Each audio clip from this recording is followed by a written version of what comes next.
Will the House suspend the rules and pass the bill H.R. 533 as amended? Those in favor say aye. Those opposed, no. In the opinion of the chair, 2/3 being in the affirmative, the rule. That, I request the yeas and nays.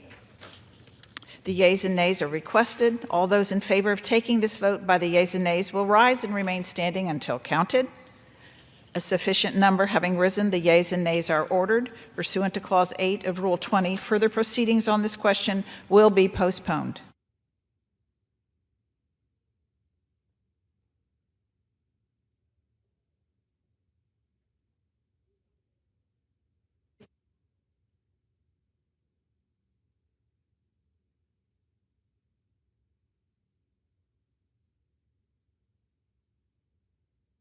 Does the gentleman from New York seek recognition?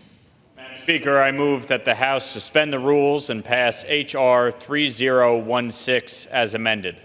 The clerk will report the title of the bill. H.R. 3016, a bill to amend the Anti-Boycott Act of 2018 to apply the provisions of that act to international governmental organizations. Pursuant to the rule, the gentleman from New York, Mr. Lawler, and the gentlewoman from North Carolina, Ms. Manning, each will control 20 minutes. The chair recognizes the gentleman from New York. I ask unanimous consent that all members may have 5 legislative days to revise and extend their remarks and to include extraneous materials on this measure. Without objection. Thank you. I yield myself such time as I may consume. The gentleman is recognized. Madam Speaker, I rise in support of H.R. 3016, the IGO Anti-Boycott Act, a bill I introduced with my colleague and great friend from New Jersey, Congressman Josh Gottheimer, this past spring. After Hamas's October 7th massacre of over 1,200 innocent people in Israel, including Americans, we need to do everything we can to stand with our friend and ally. In the South, Israel is fighting a war to dismantle Hamas, whose leader said October 7th was just a rehearsal. In the North, Israel is defending itself from missiles and rockets from Iran's deadly proxy, Hezbollah. And yet, there are many in the world who want to fault Israel, blame Israel, and delegitimize Israel for doing what is necessary to protect its citizens and its sovereignty. One of the most egregious bastions of anti-Israel bias and bigotry is the United Nations. And we are deeply concerned that the UN could weaponize its institutions against Israel. Years ago, the UN Human Rights Council authorized the creation of a database of companies doing business, quote, beyond Israel's 1949 armistice lines. The implications of this were clear. Create a list of companies and then boycott them. And that list is now published and updated by the United Nations. Boycotts such as these are contrary to American values and foreign policy. It is critical that we protect U.S. companies from being coerced into providing information that would facilitate these boycotts. For over 40 years, it has been illegal for U.S. companies to cooperate with foreign boycotts that the United States is not participating in. The reason?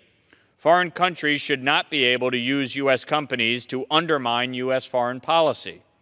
These laws were passed in response to the Arab League's boycott of Israel. Now, the good news is that today, many fewer countries in the Arab League are adhering to the boycott of Israel. In fact, some of them have normalized relations with Israel, opening trade as well as diplomatic ties.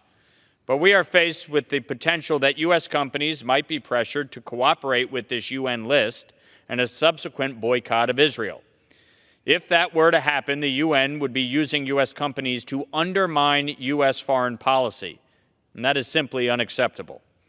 This bill adds 4 words, quote, or international governmental organizations, end quote, to existing anti-boycott law to include organizations like the UN.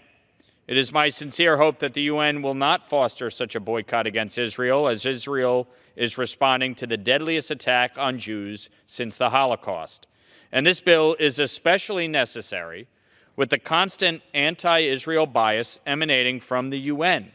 Just recently, we confirmed that UNRWA, the UN Relief and Works Agency for Palestinian Refugees, has deep ties to Hamas in the Gaza Strip. Israeli intelligence recently released reports that many UNRWA workers actually worked as Hamas operatives and assisted in the October 7th attacks. It is absolutely disgusting that employees of a UN agency had a role in this attack. We'll see now what the UN does in response to these allegations. We cannot stand idly by while our contributions to UNRWA potentially aid and abet terrorists.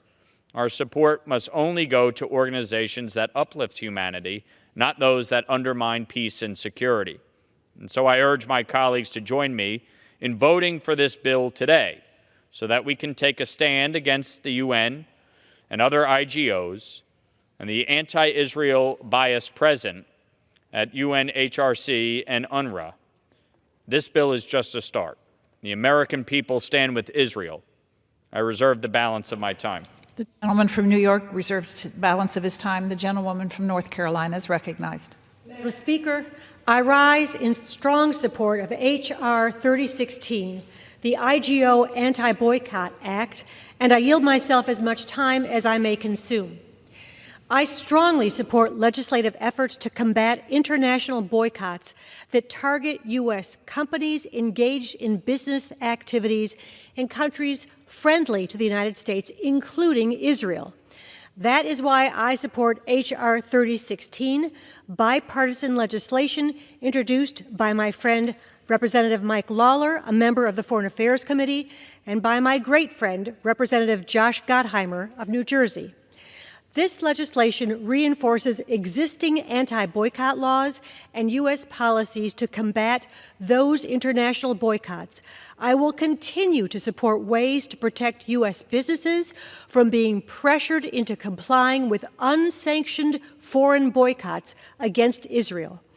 It is already U.S. policy, per the Anti-Boycott Act of 2018, which H.R. 3016 would amend, to oppose restrictive trade practices and boycotts imposed by any foreign countries or entities against Americans and countries friendly to the United States, and which discourages or prohibits U.S. companies from taking actions to support unsanctioned foreign boycotts. There are, of course, limitations to what we can do. The United States cannot unilaterally stop other countries from adopting policies that we do not agree with, nor could other countries prevent the United States from adopting policies they do not agree with. However, bodies like the UN, as a permanent member of the UN Security Council, the United States is able to use, through bodies like the UN, as a permanent member of the UN Security Council, the United States is able to use its voice and veto to combat policies including biased and harmful boycott, divestment, and sanctions, or BDS campaigns against our partner and allies like Israel. Furthermore, policies adopted by international bodies do not bind U.S. citizens. Americans are only bound by American law. An act of Congress is required for international law to become our law. No intergovernmental organization will ever supersede U.S. law or sovereignty. From the Arab League boycott to the global BDS campaign against Israel, Congress has repeatedly stood united in a bipartisan way against this hateful campaign to isolate, single out, and economically punish the State of Israel. No American citizen or company should be coerced into participating in an unsanctioned boycott against Israel or any other partner or ally of the United States. That is why I support this bill to update the 2018 Anti-Boycott Act.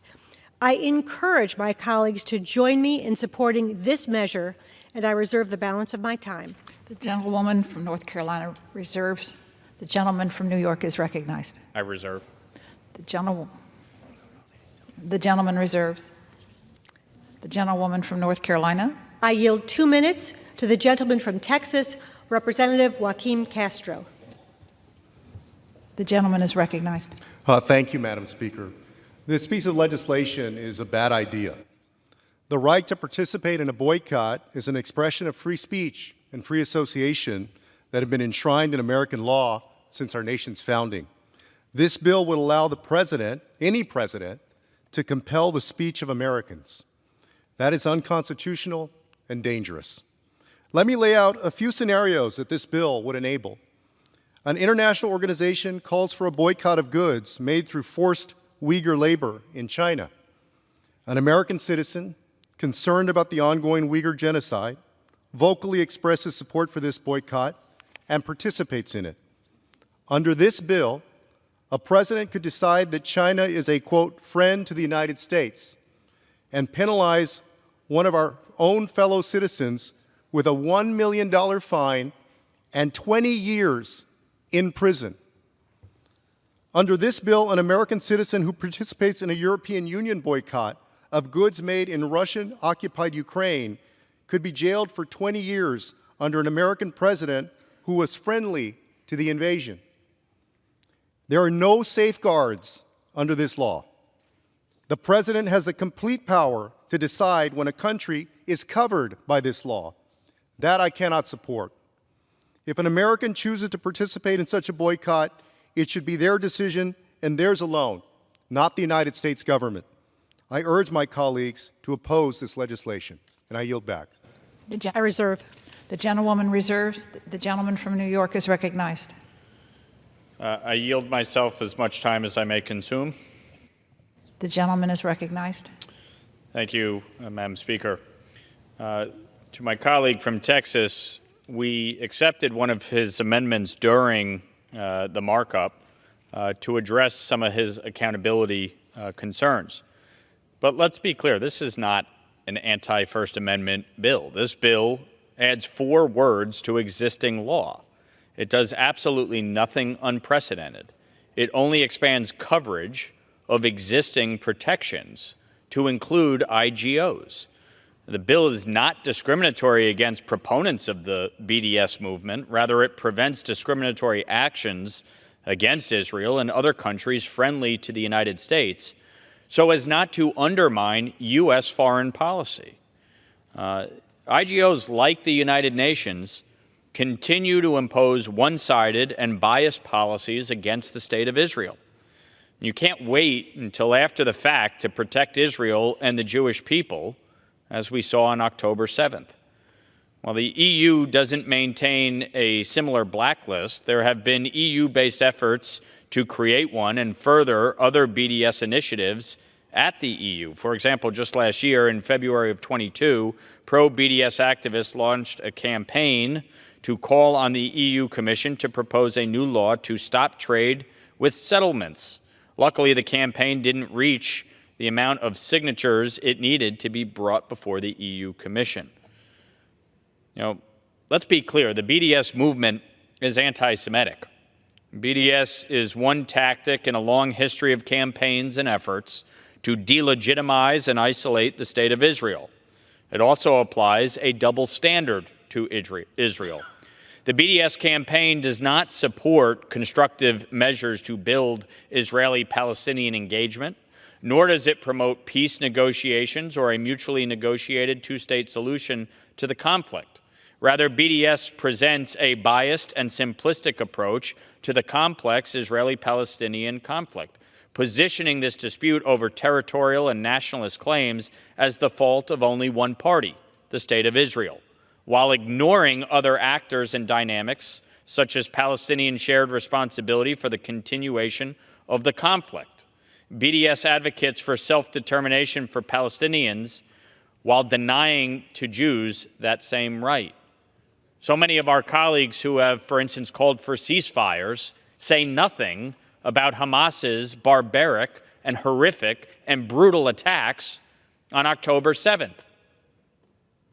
The duplicity, when I hear some of my colleagues talk about this issue, is pathetic.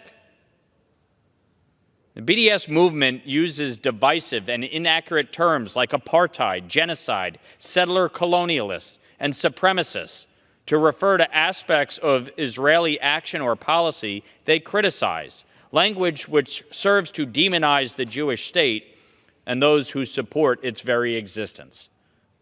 So, The intent here is to expand an existing law to include IGOs. 4 words are added to the existing law. That's all this bill does. I reserve the balance of my time. The gentleman reserves the balance of his time. The gentlelady from North Carolina is recognized. I yield 2 minutes to the co-chair of the Bipartisan Problem Solvers Caucus and a member of the House Intelligence Committee, my friend Representative Josh Gottheimer of New Jersey. The gentleman is recognized. Thank you, Madam Speaker, and thank you, Representative Manning, for your leadership on this and so many important issues for our country. Thank you. I rise today to urge my colleagues on both sides of the aisle to join me in passing the IGO Anti-Boycott Act.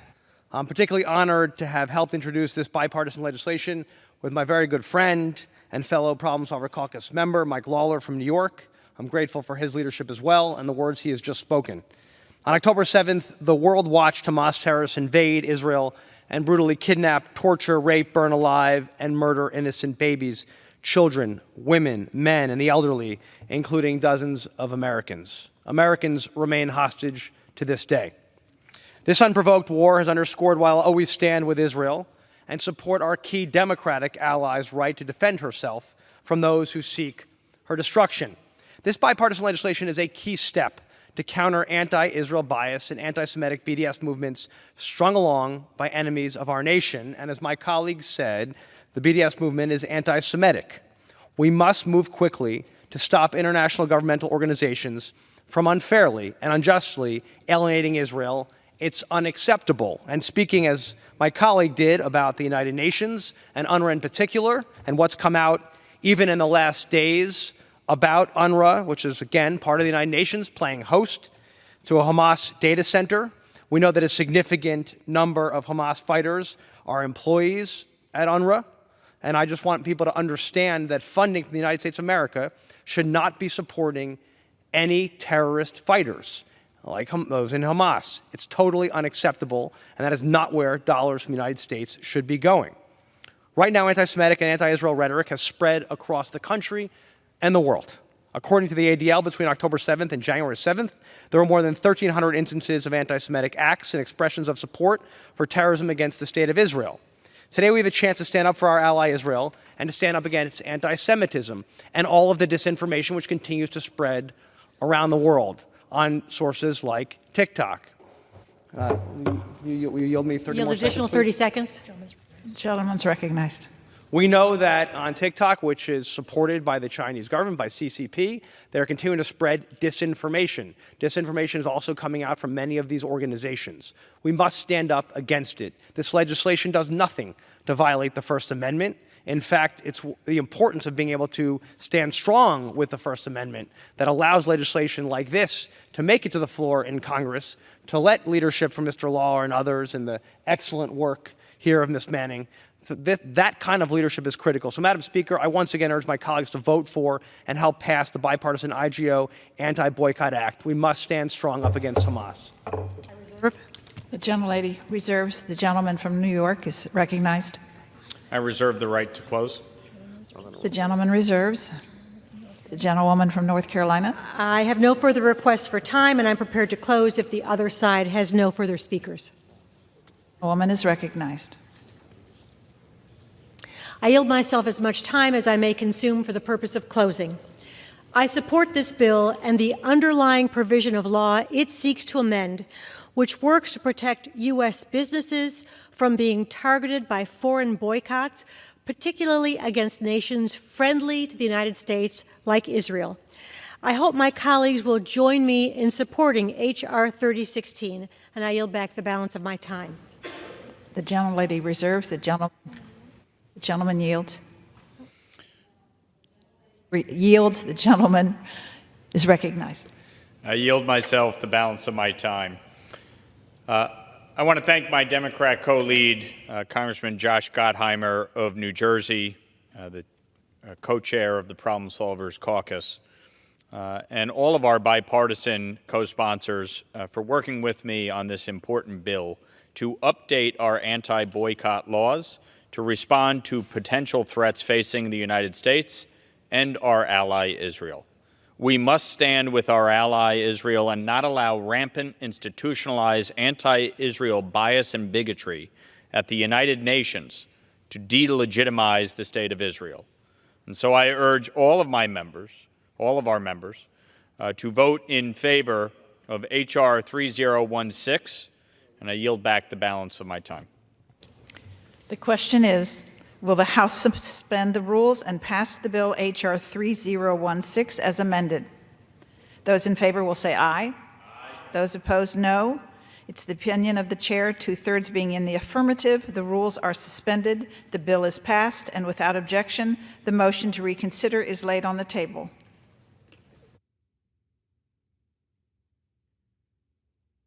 Does the gentleman from New York seek recognition? Madam Speaker, I move that the House suspend the rules and pass H.R. 3202 as amended. The clerk will report the title of the bill.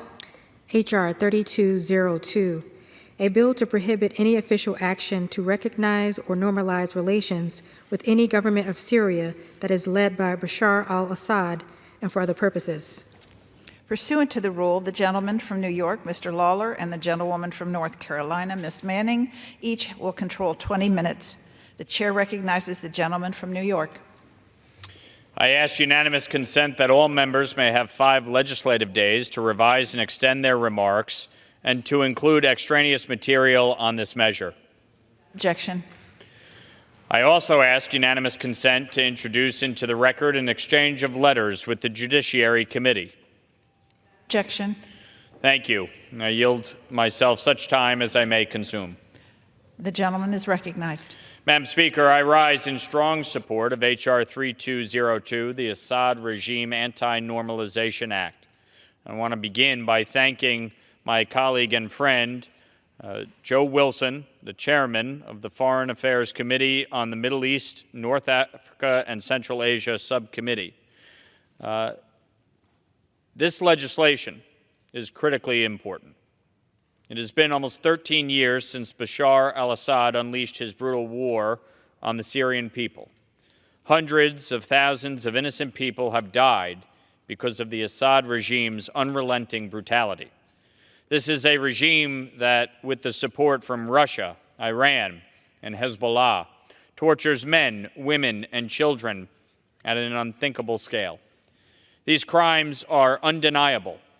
We have eyewitnesses, survivor testimony of Assad's cruelty from Caesar, who was forced to photograph dead bodies, and from the gravedigger, who was forced to dig mass graves for those who were brutally murdered. The Assad regime has repeatedly used chemical weapons against the Syrian people, and just this past November, a court in France found sufficient evidence to issue an international arrest warrant for Assad's complicity in war crimes, specifically linked to his use of chemical weapons. Assad is a murderer, a war criminal, and the head of a narco state. Now that Syria is a hub for illicit captagon production and trafficking. And yet, shockingly, we have seen some countries downplay these abhorrent crimes against humanity and welcome Assad's Syria back into the community of nations. Let me be clear. There can be no normalization with the Assad regime. This regime will never change, and Assad and his backers' hands are soaked with the blood of the Syrian people. That's why today we are considering this bill to ensure there's justice for the Syrian people who continue to suffer under the Assad regime and his Russian and Iranian backers. This legislation amends the Caesar Act to ensure full and robust implementation by the executive branch of mandatory sanctions targeting the Assad regime and its backers. It also expands the scope of sanctionable activity to cover more crimes, including stealing humanitarian aid and property. Further, it codifies United States policy to oppose recognition of Assad and requires a strategy to counter creeping normalization with Assad by other countries. This bill also increases transparency around the Assad regime's manipulation of the UN system and theft of UN aid meant for the Syrian people. And crucially, this bill reauthorizes the Caesar Act ahead of that foundational legislation's statutory expiration later this year. The Syrian people have suffered the brutality of this criminal regime and its backers for far too long. The world cannot simply excuse Assad or his backers' crimes because it is convenient. We've seen the consequences of this play out in Ukraine at devastating cost. We must hold the regime and its Russian and Iranian backers accountable, and that is exactly what this bill will do. I reserve the balance of my time. The gentlelady from North Carolina is recognized. Madam Speaker, I rise in support of H.R. 3202, Assad Regime Anti-Normalization Act of 2023, and I yield myself as much time as I may consume. I'm proud to support this bipartisan legislation introduced by my dear friend and the chairman of the Subcommittee on the Middle East, North Africa, and Central Asia, Representative Joe Wilson of South Carolina. First, it is with deep sadness that I note that it has been over 13 years since the Syrian people first rose up for their basic rights and have subsequently endured brutal assaults by Assad's Russian and Iranian-backed military year after year. The Assad regime has unceasingly engaged in a campaign of violence against the Syrian people, committing what has amounted to countless war crimes and the most egregious violations of international humanitarian law. As we consider this bill today, it's critical we acknowledge that the war has resulted in the deaths of over 600,000 Syrians and more than 8 million displaced. The regime continues to regularly target hospitals, schools, and neighborhoods, and hundreds of thousands of Syrians face bleak prospects for the future. It is in this context we consider this bill, which responds to moves by some governments to look past these atrocities and readmit the Assad regime into international institutions. The Biden administration has opposed efforts to re-engage with the Assad regime and continues to highlight ongoing crimes against the Syrian people.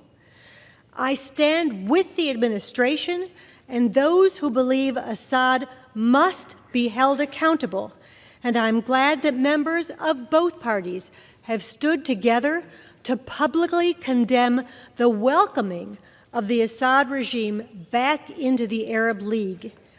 As we condemn such actions and stand with the Syrian people, I also support the Biden administration's efforts to provide the Syrian people with vital, life-saving humanitarian assistance to assist in the recovery from multiple earthquakes last year and Assad's continued military assaults. And so I support this measure, which I hope will discourage other states from overlooking Assad's crimes and which makes it U.S. policy not to recognize an Assad-led Syrian government. This bill also expands targeted sanctions against the Assad regime while preserving important humanitarian exemptions and provisions. The bill includes a bipartisan amendment which passed unopposed in the committee that refines the sanctions provisions so as not to impinge on legitimate humanitarian aid efforts to the Syrian people. Finally, this bill mandates greater scrutiny of the Assad regime's diversion of international aid for its own benefit and at the expense of the Syrian people. I want to thank my friend, Representative Wilson, as well as Chairman McCall and Ranking Member Meeks for their work on this bill. I encourage my colleagues to join me in supporting this measure, and I reserve the balance of my time. The gentlewoman reserves the balance of her time. The gentleman from New York is recognized. I yield 4 minutes to the gentleman from South Carolina, Mr. Wilson, the chairman of the Foreign Affairs Subcommittee on the Middle East, North Africa, and Central Asia, and the author of this bill. The gentleman is recognized. Thank you, Madam Speaker, distinguished graduate of Columbia College. I'm very grateful to be here with Congressman Michael Lawler. It's been 13 years since the Syrian Revolution, where pro-democracy demonstrators peacefully gathered to express against the corrupt and murderous regime of dictator Bashar al-Assad. People carrying roses and shouting, "Peaceful, peaceful," were met with unspeakable atrocities. It was merciless scale slaughter, systematic rape, ultimately chemical warfare used against the people of Syria, as we saw when President Donald Trump acted so quickly to try to address the atrocities of chemical warfare. We had devastating bombardment and the killing of so many civilians that the United Nations has stopped counting at over 500,000 innocent civilians. Assad did not act alone. His ability to kill opposition and regain territory was made possible by the support of like-minded war criminals and kleptocrats like war criminal Putin and the Iranian regime, both of which benefit from their alliance with Assad. Assad has displaced over half the population of Syria. This is nearly 10 million people in a country of 20 million. Sadly, families are living in refugee camps for over a decade. They've lost their homes, their businesses, their religious institutions, their schools, multiple generations that they'd worked together to build such a successful country as was Syria. I'm grateful that this bipartisan bill affirms the United States policy of non-normalization of the brutal Assad regime. It holds those seeking to do business with the unrepentant mass murderer and drug trafficker Bashar al-Assad accountable. It also includes comprehensive transparency mechanisms to prevent UN funding from being diverted or stolen to the regime, while including robust protections of humanitarian assistance. Assad continues his reign of terror against the people of Syria with help from war criminal Putin and the regime in Tehran, while destabilizing the region and trafficking the destructive Capticon drug, which is now reaching Europe, and with Chinese providing drugs to Africa to destroy families.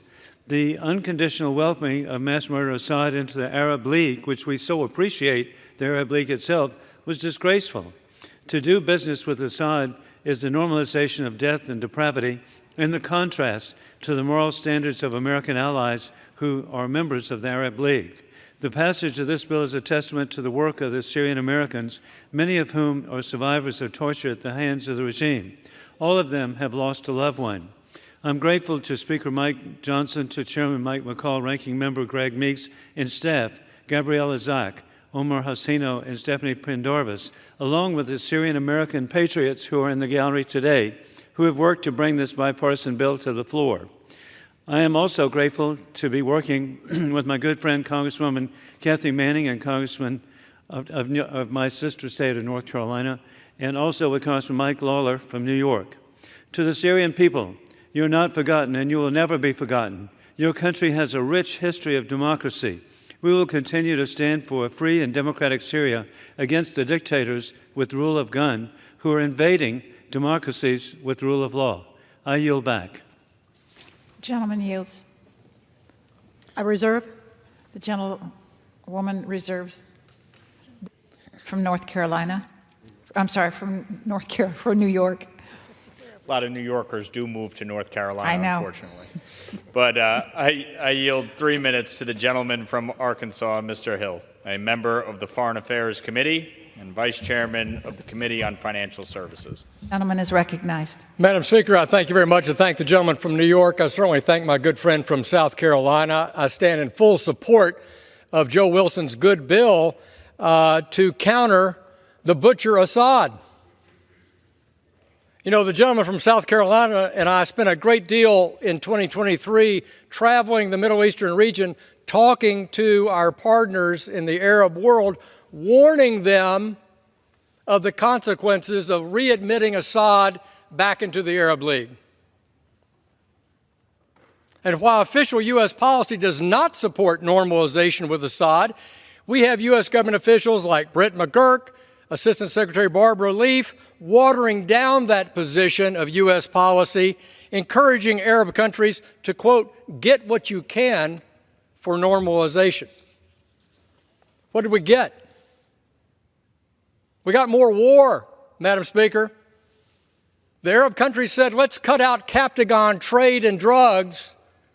Let's return refugees from Jordan and Turkey, Lebanon, back to Syria. Let's eliminate Iranian influence in Syria. Did we get those things, Madam Speaker? No. And that's why this bill to counter normalization is so important, because Syria, for the American people, is a giant aircraft carrier for terrorism. Israel being attacked from Syria, Iraq being attacked from Syria, Americans killed because of attacks from Syria. So I support Mr. Wilson's bill.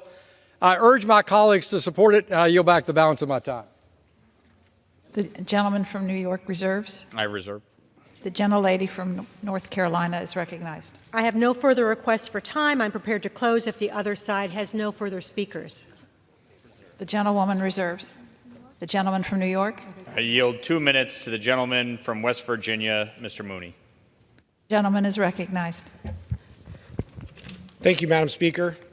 13 years ago, the Syrian people took to the streets demanding basic rights, such as freedom of speech, freedom of democratic elections, things which many Americans frankly take for granted these days.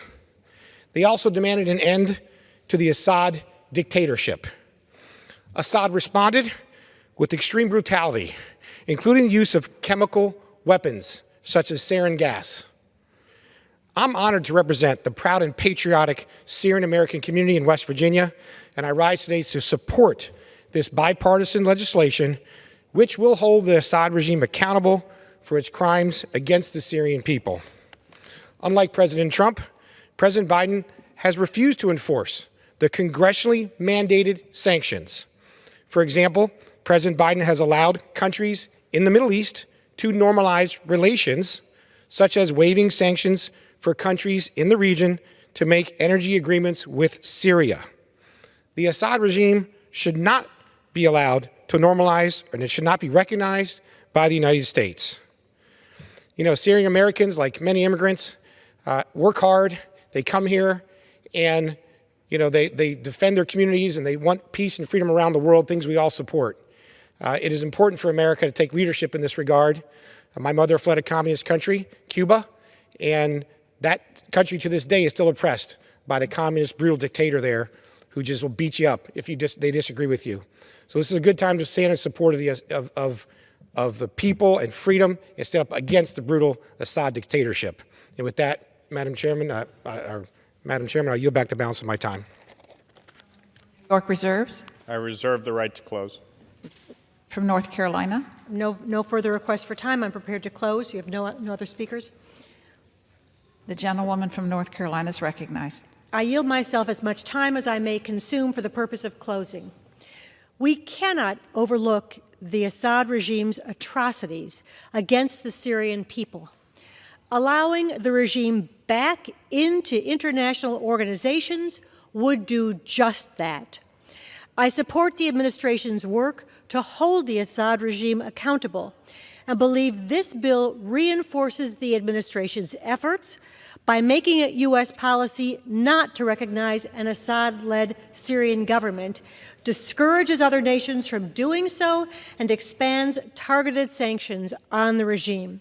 I hope my colleagues will join me in supporting H.R. 3202, and I yield back the balance of my time. The gentlewoman yields. The woman is recognized. I yield myself such time as I may consume. I'd like to thank Joe Wilson of South Carolina, the chairman of the Middle East, North Africa, and Central Asia Subcommittee of the Foreign Affairs Committee, for his leadership on this bill. When the Assad regime's war against the Syrian people began, the American people saw daily images of the regime's cruel abuses. But as often happens, the news cycles change, and stories slip from the front page and then are rarely covered at all. But that does not mean that the regime has changed or reformed or ceased.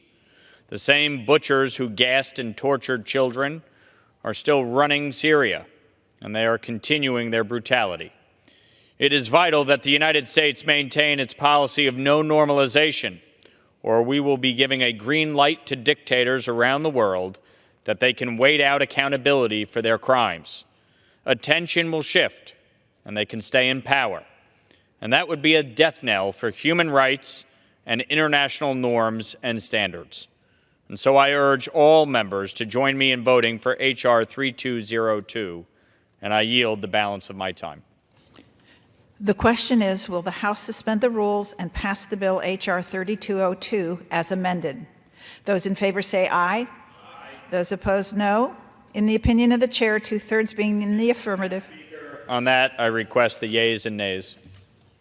The yeas and nays are requested. All those in favor of taking this vote by the yeas and nays will rise and remain standing until counted. A sufficient number having risen, the yeas and nays are ordered. Pursuant to Clause 8 of Rule 20, further proceedings on this question will be owned. Pursuant to Clause 12A of Rule 1, the chair declares the House in recess, subject to the call of the chair.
The House will be in order. For what purpose does the gentleman from the state of New Jersey, my friend, seek recognition? Thank you, Mr. Speaker. It's great to see you up there in the chair. Mr. Speaker, I move that the House suspend the rules and pass H.R. 5856 as amended. The clerk will report the title of the bill. H.R. 5856, a bill to reauthorize the Trafficking Victims Protection Act of 2000 and for other purposes. Pursuant to the rule, the gentleman from New Jersey, Mr. Smith, and the gentlewoman from North Carolina, Ms. Manning, each will control 20 minutes.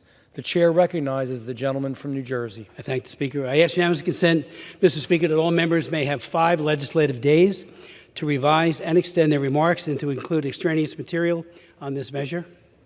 Without objection. I ask unanimous consent to introduce into the record an exchange of letters with other committees of referral on this bill. Without objection. Thank you, Mr. Speaker. I yield myself such time as I may consume. The gentleman from New Jersey is recognized. Mr. Speaker, more than 20 years ago, the U.S. Congress approved and the President signed historic legislation that I authored, known as the Trafficking Victims Protection Act of 2000, a comprehensive whole-of-government initiative to combat sex and labor trafficking in the United States and around the world. The TVPA created a bold new domestic and international anti-human trafficking strategy and established numerous new programs to protect victims, prosecute traffickers, and to the extent possible, prevent human trafficking in the first place, what we call the 3 Ps. Though it's hard to believe now, the TVPA was met with a wall of skepticism and opposition, dismissed by many as a solution in search of a problem. For most people at that time, including some lawmakers, the term trafficking applied almost exclusively to drugs and weapons, not to human beings. Reports of vulnerable persons, especially women and children, being reduced to commodities for sale were often met with surprise, incredulity, or indifference. The bill was finally signed into law on October 28, 2000, and within a year after enactment, no one was arguing anymore that the Trafficking Victims Protection Act's integrated 3P strategy, prevention, protection for victims, and prosecution of the traffickers, was flawed, unworkable, unnecessary, or counterproductive. The TVPA included several sea-change criminal code reforms, including treating as a victim and not a perpetrator of a crime anyone exploited by a commercial sex act who had not attained the age of 18, and anyone older where there was an element of force, fraud, or coercion. The TVPA radically reformed the U.S. Criminal Code to authorize asset confiscation, as well as jail sentences of up to life imprisonment. Thousands of human traffickers have been prosecuted and jailed pursuant to the Trafficking Victims Protection Act, including, although he never came to trial, all charges brought against Jeffrey Epstein. According to the Bureau of Justice Statistics, the number of persons prosecuted for human trafficking more than doubled from 2011 to 2021, from 729 persons to 1,672 persons, respectively. Among its many provisions, the Act also created the President's Interagency Task Force to monitor and combat trafficking in persons, the U.S. State Department's Trafficking in Persons Office, the annual TIP report, and I encourage my colleagues to look at it and to read it, at least when they're traveling especially, or meeting with delegations from other countries. Read the TIP report. Find out where that country that you're going to visit or whose lawmakers or diplomats you're going to be meeting, where they stand in terms of what they're doing with regards to trafficking.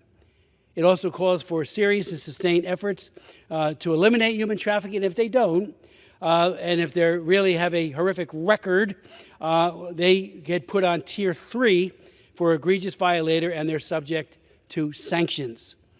Over the years, I've authored 4 additional laws, including in 2003, 2005, 2016, that was the International Megan's Law, and in 2019, the Frederick Douglass Trafficking Victims Prevention and Protection Act.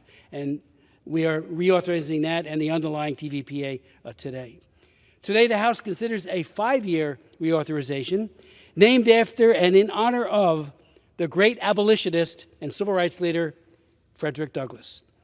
Special thanks are in order to our original co-sponsors, including Chairman McCall, my subcommittee ranking member, Susan Wild, as well as Kathy Manning, who's managing over on the Democratic side tonight. I thank her. Ann Wagner, Henry Cuellar, Joe Wilson, Amada Radwagen, and Dr. Michael Burgess, all original co-sponsors of the bill. I thank you, and I say again, a special thank you to the extraordinarily talented staffers, including Mary Vigil to my left, who did an amazing job on this, Janice Kaguyutan, never get it right. Thank you, Janice, for your work. Thank you to Mary Noonan, Doug Anderson, and survivors Bella Haluki and Robert Long, who also provided tremendous insights. A heartfelt thanks to the over 20 organizations that have provided insights, recommendations, and have endorsed this legislation. Terry Fitzpatrick, for example, director of the Alliance to End Slavery and Trafficking. It's a consortium of various groups. He has said, on behalf of them, the U.S. has the world's most comprehensive governmental effort to fight human trafficking, and this law is the reason why. It is the blueprint for comprehensive action at home and abroad. Updating and reauthorizing the act is essential to maintaining America's leadership. The United States Conference of Catholic Bishops strongly endorsed the legislation and asked Congress to approve the measure without further delay, quote unquote, and went on to say we must unite to identify and address conditions that lead to human trafficking and promote efforts to prevent it, said Bishop Mark Zeitz. And a great big thank you to Kenneth Morris. Now, this man is the great-great-grandson of Frederick Douglass and the great-great-grandson of Booker T. Washington. He runs a group called the Family Initiatives, and he has been of such a great source and an inspiration for this legislation.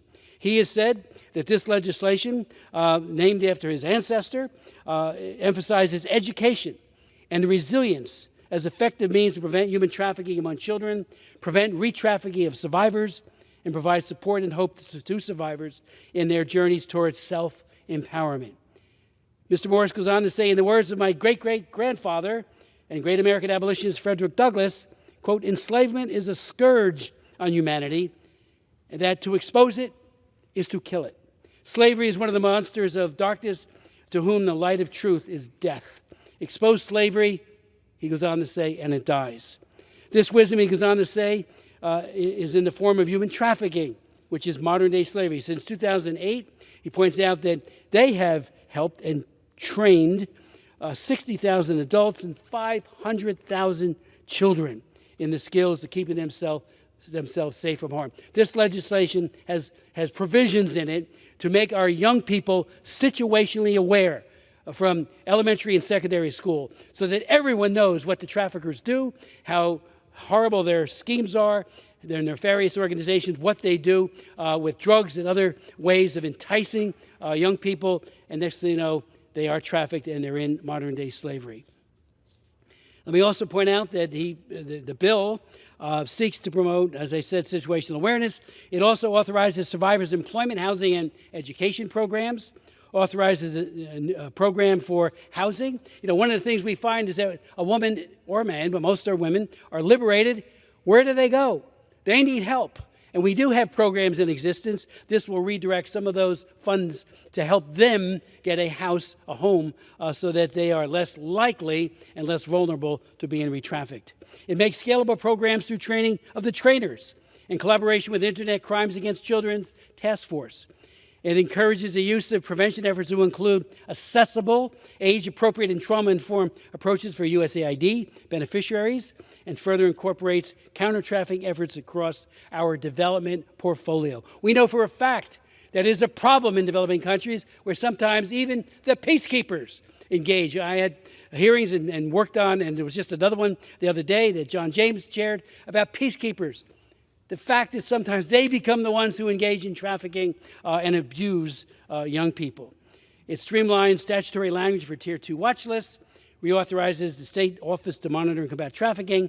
There's also language in about organ harvesting. Last March, we passed legislation to provide, to really combat this horrible organ harvesting debacle, where especially China are killing average age 28-year-olds in whether it be Falun Gong or Uyghurs to steal their hearts and lungs and livers, especially livers. And unfortunately, it's a big business for the Chinese Communist Party, so we put language in this that will be part of the TIP report. It also reauthorizes the International Magazine Law. Now, what's that? Back in 1994, a little girl who used to be in my district, Hamilton Township, New Jersey, was killed by a convicted pedophile out of prison, lived across the street, and buried her after horribly abusing her. Well, every state, every one of our states has a Megan's Law, and they work really, really well. We found that many of the convicted pedophiles get a passport and travel, child sex tourism. So we wrote a law, I did it, and took 8 years to get passed, 3 times passed in the House. Senate wanted nothing to hear about it, but it finally got passed.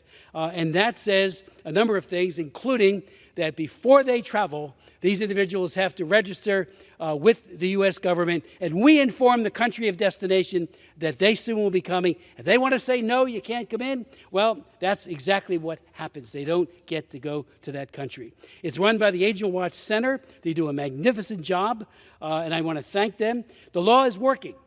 According to Homeland Security Investigations, HIS, the U.S. government has notified foreign governments of the planned travel of 27,679 covered sex offenders, and it has not been in effect that long. As of late January, 9,489 individuals who were convicted of sex crimes against children were denied, I say again, denied entry into those nations. So we've taken the secrecy out of traveling to some extent, and these countries are empowered to say, look who's coming. You're not getting in to abuse our children. So we also put language in it, frankly, that allows for stamping the passport to make sure that if they do lie and they get in, it's on the passport they are a covered sex offender. I have much more to say, but I reserve the balance of our time. Gentleman reserves. Gentlewoman from North Carolina is recognized. Mr. Speaker, I rise in strong support of H.R. 5856, and I yield myself as much time as I may consume. Gentlelady is recognized. I was proud to help introduce this bipartisan bill alongside my good friend and one of the colleagues with whom I've worked closest in Congress, Representative Chris Smith of New Jersey, as well as my dear friend, Representative Susan Wild, to reauthorize the Trafficking Victims Protection Act of 2000. Congress has reauthorized this important bill several times in 2003, 2006, 2008, 2013, and most recently in 2019. This legislation serves as a reminder that Congress has long played and will continue to play a critical role in advancing U.S. interests and global efforts to combat and eliminate human trafficking. I want to thank Representative Smith for having authored the first modern U.S. anti-trafficking bill and its subsequent reauthorizations, and for his tireless work fighting to do the right thing to protect those who have been dehumanized by forced labor and sexual exploitation. We are deeply grateful for your leadership. We are also proud to partner with you not only in elevating this issue, but also in saving lives and protecting vulnerable people around the world, which is what this legislation has done. Today, we build on the successes and the lessons learned over the last decades. This bill is a 5-year reauthorization of important counter-trafficking programs, and it also modernizes vital prevention, protection, and prosecution tools to eradicate this billion-dollar criminal enterprise and save countless lives from this egregious violation of human rights. This bill saves lives, and it is a bipartisan cause. It's not about politics. This is about doing the right thing. It is about our common humanity, and it is about protecting those who have been subjected to unspeakable crimes. I am very proud to support it, and I reserve the balance of my time. Gentlelady from North Carolina reserves. Gentleman from New Jersey is recognized. Reserve the balance of our time. I'm ready to close when my friend and colleague. Reserves. And I do thank you for her comments tonight. I yield Gentlelady from myself North as Carolina is much time as I may consume for the purpose of closing. Gentlelady is recognized. The Frederick Douglass Trafficking Victims Prevention and Protection Reauthorization Act builds on the decades of efforts to combat human trafficking, modernizing prevention, protection, and prosecution tools. This 5-year reauthorization of counter-trafficking programs will be critical for U.S. efforts around the globe to eliminate the human trafficking industry. I want to thank again my good friend, Representative Chris Smith, for his lifetime of work on this issue. It has made a real difference, and this reauthorization will continue to make a difference for years to come by building on the lessons learned since he first introduced the first modern anti-trafficking bill in 2000. I urge my colleagues to join me in supporting H.R. 5856, and I yield back the balance of my time. Gentlewoman from North Carolina yields. Gentleman from New Jersey is recognized. Thank you very much, Mr. Speaker, and I want to thank my good friend and colleague. We have worked together on so many human rights issues, including combating anti-Semitism and other important human rights issues and trafficking. She was a star when we had our hearings on this, and I want to thank her for her eloquent defense of the victims, as well as trying to stop the perpetrators of these horrible crimes. You know, at a congressional hearing, and that's one of the ones I'm talking about right just now with my good friend and colleague that I chaired last May, a woman by the name of Gina Cavallo, an amazing, courageous woman from my home state of New Jersey, told us how she suffered unspeakable violence, including rape, beatings, coercive drug abuse, and other torture as her traffickers sold her like a commodity from one buyer to the other. She testified, and this is only a part of her testimony, but it goes right to the heart of what we're talking about. She testified it's so critical that survivors are heard.